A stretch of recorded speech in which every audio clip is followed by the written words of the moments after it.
I mean, pref can really be a beast sometimes. So we like to get all of our documents done well in advance so we can kind of navigate these situations because, you can't control the pref equity group. You can't control whether a road is deemed public or private, right? There are so many things that get involved towards that closing period that you really just want to make sure you can have everything, all your ducks in a row, and you're not trying to pile that on at the end too.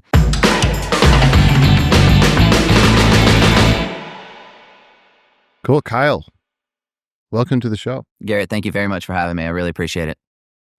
Yeah. So how did you get into real estate law? Because that's a very specific niche. You could have probably chosen any different industry to be a part of, but why this one? I have a really decorated career before I got into real estate. So when I left law school, I didn't quite know what I wanted to do at the time. So I actually went to law school again at the University of Florida for a tax law degree. So I have an LLM in tax. And when I came out of the LLM program, I did a little international tax consulting for Deloitte. I spent about 3 years representing taxpayers against the IRS in tax litigation. And unfortunately, like a lot of people during the COVID times, I got laid off from the position that I was at. And I saw a post for real estate, which ironically, that was one of my least favorite subjects in law school. But when you realize it's so much contract driven and relationship driven, I knew 2 weeks in, I loved it. A month into the job, I knew that this was going to be the area of law that I would do for the rest of my life.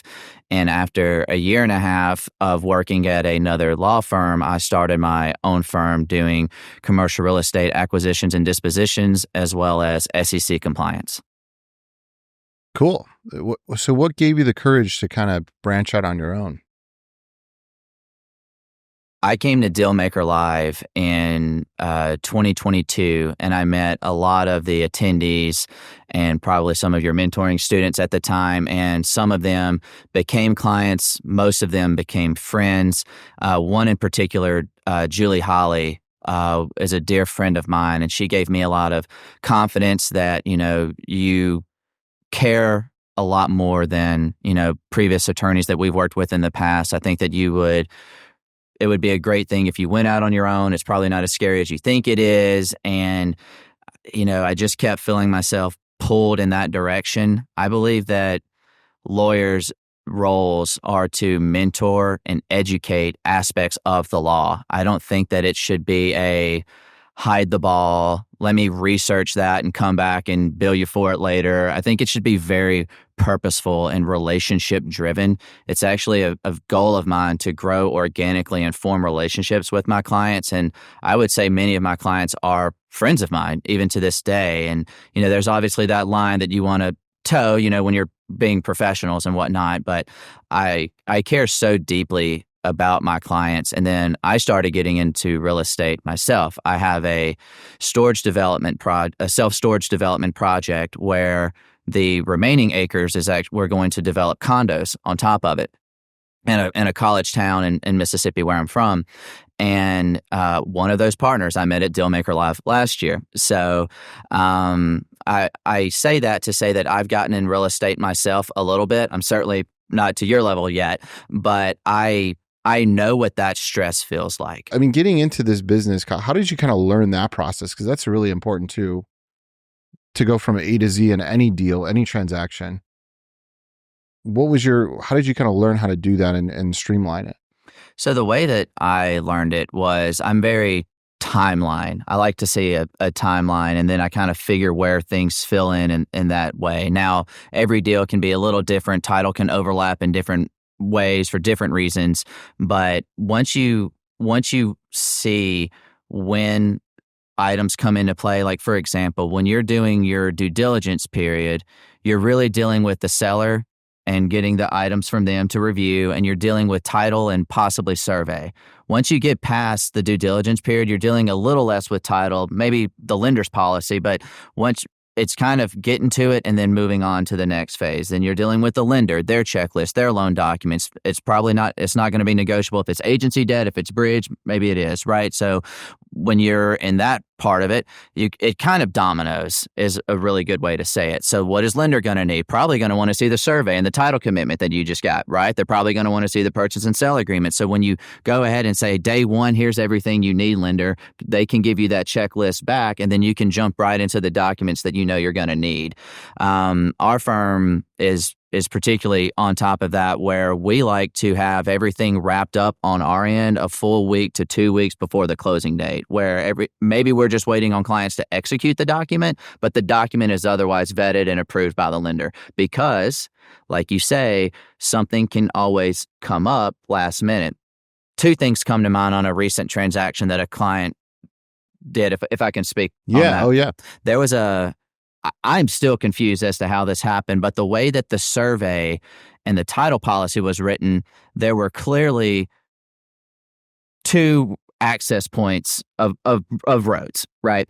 And I won't name the property and I won't name the client or anything like that, but somehow on each survey, neither road were listed as a public road, which meant that it was a private road, which means that who owns this private road? One of them was, I think, a branch of the federal government for some reason, I don't know. And the other one, it was like, well, people have been using this road for 30 years. We know that the city is the one doing the paving. This is clearly a public road.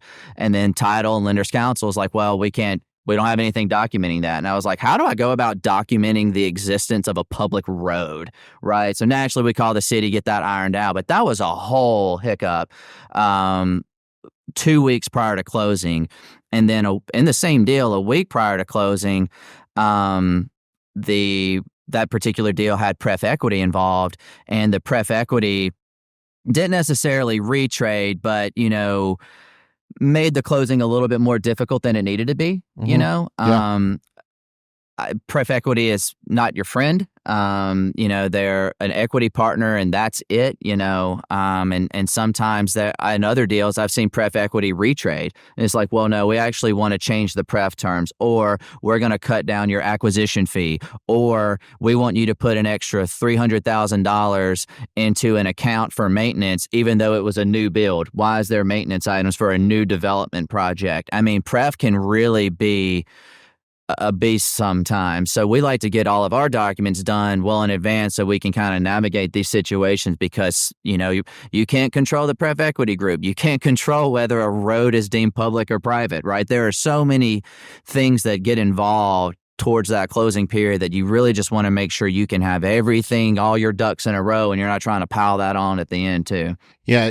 You learn a lot. Every transaction you do, there's a new problem. Mm-hmm. It doesn't matter how many times you transacted, there's some new little piece that picks up. Like on the last one, they found there were two tax parcels, and they're like, well, we didn't even run searches on the second one. And it was like a sliver of land that was like an acre, but it was like a sliver along the side of our property. We found out that we didn't even actually pick up that parcel when we purchased the property, and we were supposed to.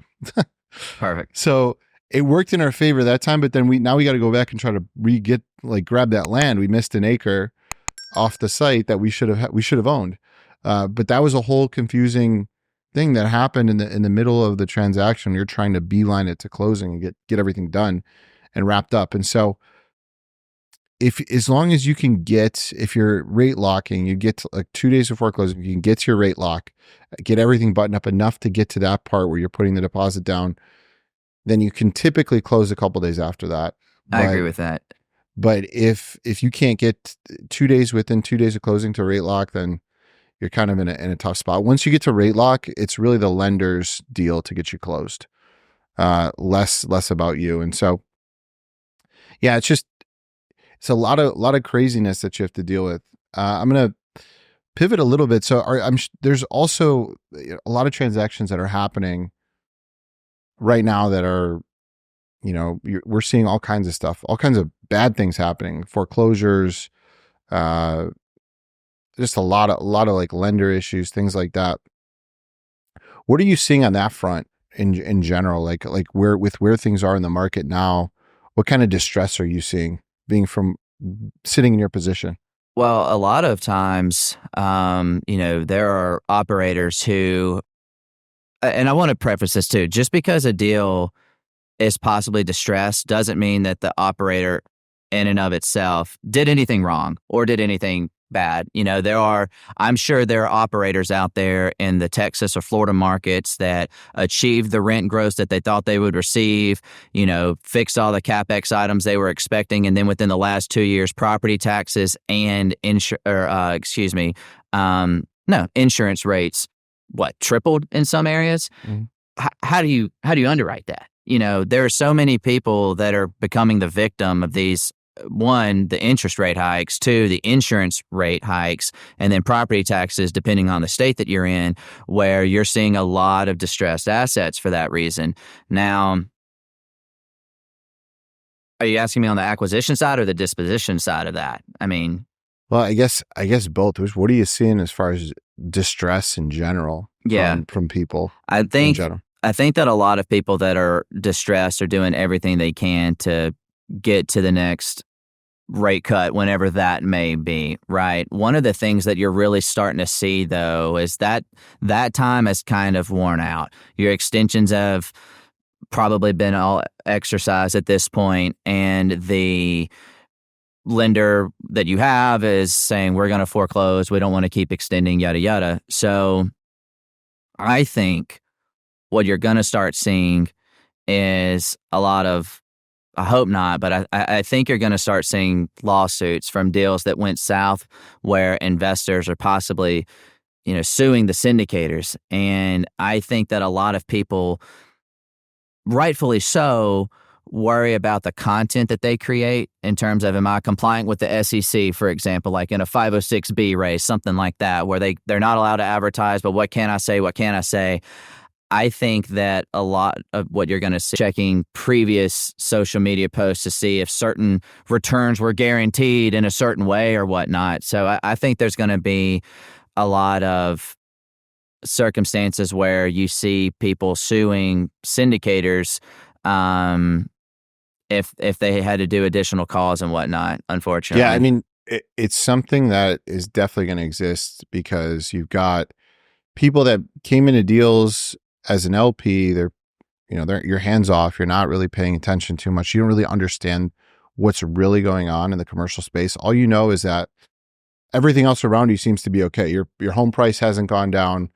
That you own. You still have a job. There's not like a ton of distress elsewhere, but in commercial real estate, a lot of distress right now, and it's really challenging. And so what's going to happen are these LP investors are going to look at that and they're just going to be mad because they're going to lose their investment. And it doesn't matter how many disclosures you signed in the PPM or any of that stuff. People can sue anyone they want at any time. And so I think you're right. I think there's going to be just angry investors that are just, hey, let's just try to get something back. And it's unfortunate because a lot of operators out there are just at the mercy of the market. When interest rates go up 5% in 18 months, creates a whole new landscape. Mm-hmm. And, in that environment, you have to be able to really over communicate to your investors in general. I think that's the number one thing you can do now to prevent these types of lawsuits is come out with consistent, honest communications, regardless of what's going on. And it may hurt you because you can't raise capital for your next deal or whatever, because people are scared, but it's going to save you from you potentially losing a deal and losing investor money and getting sued on top of all of it. Imagine you just had the worst event of your life, a foreclosure in the business, and you lost everyone's money, and on top of it, now they're suing you. So you didn't make any money. They lost their money. You lost your money. And then now you have to deal with lawsuits. It's just, and it's a reality. Tough. It's a tough reality of what's going on in this environment right now. And, I think the other part of that is there could be ambulance chaser attorneys that go and try to hit up all your investors to create this big class action. Like, it can get really nasty. Mm-hmm. And so you have to do things to protect yourself in this new environment of things that are happening. There's less transactions in general. You're probably seeing maybe more refinances happen, but if you're selling a deal right now, you're probably taking a loss unless you bought it a long time ago. I would say that there's been a little bit of a downward tick in acquisitions. Yeah. But what I'm really seeing is more deals are terminating during DD. Yeah. That's right. really what I'm not seeing deals close. So it's really been about the same amount of volume, but the more deals are terminating in DD than prior. Wow. Sometimes I think that's the seller trying to recoup as much as they could. I think sometimes it's the seller saying, or the buyer's perspective is, hey, we want to retrade on this price because we need to fix the sidewalk or their plumbing, something to that effect. And the seller says no. Well, the next buyer is going to say that, and the buyer after that's going to say that. So you could just agree now, but some sellers don't, and they want to run that risk of dealing with, a whole nother LOI PSA process when you know that that's going to be something that everybody points out, particularly agency debt. So I think there's been a little bit of some sellers just trying to, maybe either get as much as they can or, thinking that COVID prices are going to come back one day, or I don't really know what it is, but there's a lot more termination during DD than I've seen, and certainly last year. That's interesting. And that's actually happening quite. We're even tightening up everything that we're doing because if you think about it, it's hard to forecast. It's hard to forecast like how far out what cap rates are going to look like in 5 years right now. Right. And that's difficult. And so what are rents going to look like? Typically, your typical business model is you're improving the property, increasing rents, and then exiting at a cap rate that's lower than what you paid. And it's hard to see what that looks like right now. Mm-hmm. And so you get into DD and you're looking for every little problem to try to make sure that you can make the investment work. Then you have run up on rates. So in the last 2 weeks now from when we're recording this, rates have run up like 50 basis points. And that lowers the proceeds you can get and increases your interest rate. So it makes the deal less attractive. Without some kind of price adjustment, it likely doesn't work. And we've seen a ton of that in the last 18 months because rate hikes just continued. And that's killing deals left and right. And I know the sales brokers are going nuts, absolutely insane dealing with the same things. You as well, except you hopefully get paid something up to that point. So it's not just complete loss. Right. Yes, right. So that's good to be in that business, but you don't kind of get that final payoff in the end, I would imagine, because you're not closing. Right. But it's a rocky environment. That's pretty interesting though. So you're seeing a ton of that. What else are you seeing right now that's unique to kind of this environment? I'm seeing a lot of people, they'll convert their offering. So a lot of people typically choose between a 506B or a 506C when they're syndicating their capital raise. But right now, what I'm seeing is a lot of people actually exercise that conversion right because maybe they're not able to raise from friends and family as much as they used to in the past. And now they're automatically converting prior to even closing in a lot of instances to a C so that they can get that advertising push and try to make that final capital stretch. So I see that happening. I can probably count on my hand how many times I had a client exercise a conversion right in 2022 and the beginning of 2023. And now it's almost every other deal. Wow. Easily. Yeah. Easily. That's crazy. Well, Kyle, man, thank you so much for joining us. It's really been a pleasure sitting down with you, chatting. Some really interesting stuff happening out there, and congrats on your business and all the success you're having with it. And thanks for coming on the show. Thank you so much, Garrett. I really appreciate it.